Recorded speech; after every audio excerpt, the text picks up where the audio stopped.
Hi everyone and welcome to Smart Alex Coaching. We offer mathematics tutoring for primary and high school students, both online and face-to-face. In this video, we're going to be looking at the trigonometric functions. This is part 1 where our focus will be on the unit circle. Firstly, let's recap the 3 trigonometric ratios, sine, cos, and tan. Suppose I have a right angle triangle with the angle theta as labeled. The side opposite my right angle is called the hypotenuse. The side opposite theta is called the opposite side, and the side next to theta is called the adjacent side. Sine theta is defined as opposite over hypotenuse, cos theta is adjacent over hypotenuse, and tan theta is opposite over adjacent. These 3 ratios can easily be remembered using the mnemonic SO, CA, TO. One of the limitations in using right angle triangles to define sine, cos, and tan is that we're only limited to working with angles between 0 and 90 degrees, as well as only right angle triangles. But what about if you would like to work with obtuse angle triangles or angles of any magnitude? Well, this is where the unit circle comes in. The unit circle is just a circle whose radius is 1. I've got my x and y axes, x, y, and y. That's 1, 1, minus 1, and minus 1. The x and y axes divide the circle into 4 main parts called quadrants. I've got quadrant 1. As we move anti-clockwise, we've got quadrant 2, quadrant 3, and quadrant 4. 0 degrees is defined as the point on the unit circle corresponding to the x-axis. So at this point, this is the angle 0 degree. A positive angle corresponds to a movement in the anti-clockwise direction. Let's say I would like to represent an angle of 30 degrees on the unit circle. Starting from the x-axis, I move anti-clockwise for 30 degrees, and this point is going to correspond to plus 30 degrees. Suppose I now want to represent an angle of plus 120 degrees. Again, starting from the positive x-axis, I'm going to move anti-clockwise for 120 degrees, and at this point, that's going to correspond to the angle of plus 120 degrees. Moving in an clockwise direction would correspond to a negative angle. So if I want to represent the angle of minus 60 degrees, that's going to be this point. From the x-axis, I move clockwise for 60 degrees. At this point, I have got minus 60 degrees. Let's now look at how to define sine, cos, and tan on the unit circle. Suppose I've got the point P with the coordinate x, y, and I construct a right angle triangle on the unit circle from the point P. This point here is going to have the coordinate x.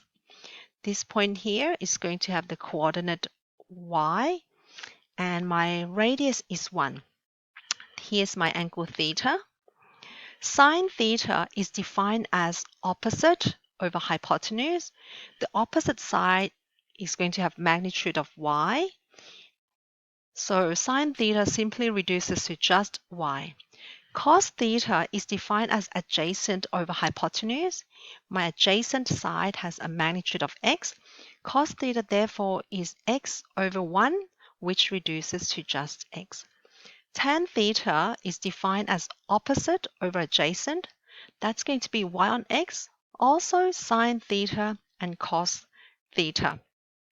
Defining sine, cos, and tan this way means that sine theta simply becomes the y-coordinate of the point on the unit circle. Cos theta also becomes just the x-coordinate of the point on the unit circle. So we're going to keep in mind this concept, and we're going to look at the signs of the different trigonometric functions in different quadrants. Here I've got a unit circle, and let's consider what happens in quadrant 1. In quadrant 1, my x values are going to be positive, and so will my y values. So if I've got a point P here with the coordinate xy, sine theta, which is y is going to be positive. Cos theta, which is x, will also be positive, and tan theta, which is y on x, will be positive over positive, which is also going to be positive. In quadrant 2, my x is negative, my y is positive.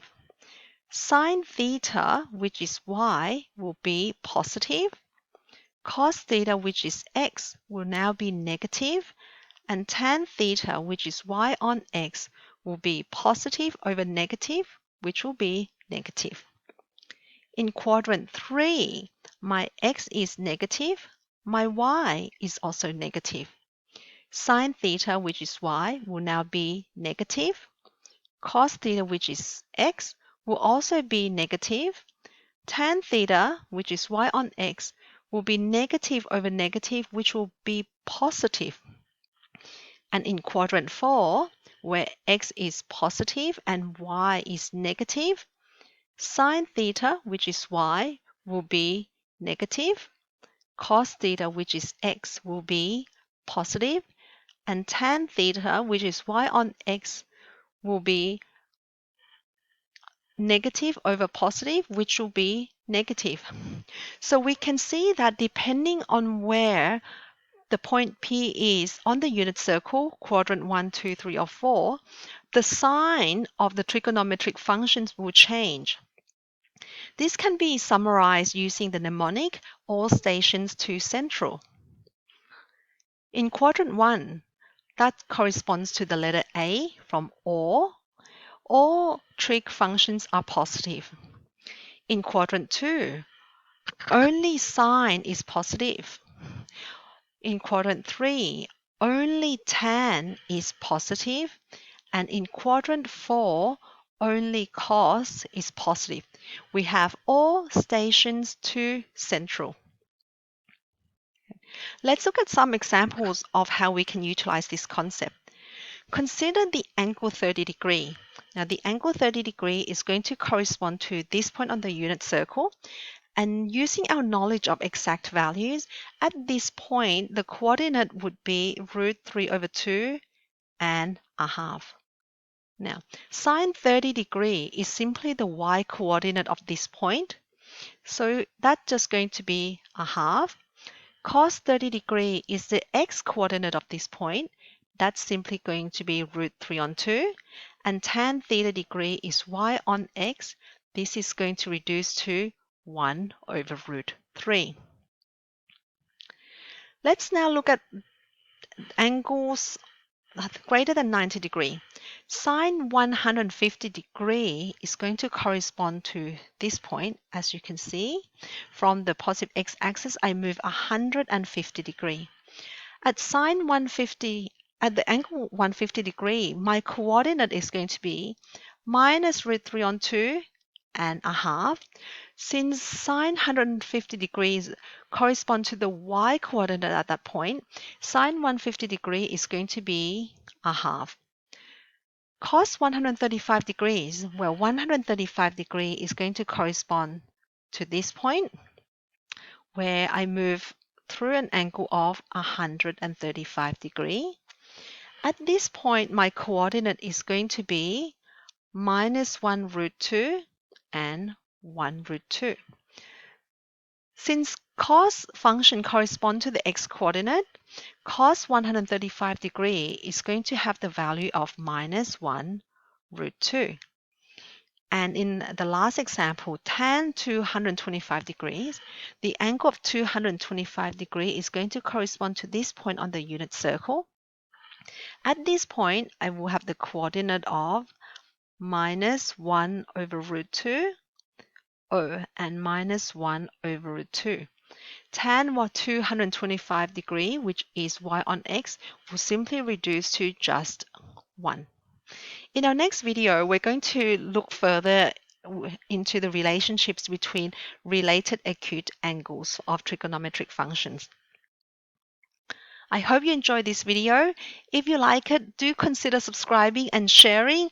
Until then, enjoy maths, and I'll see you in the next video.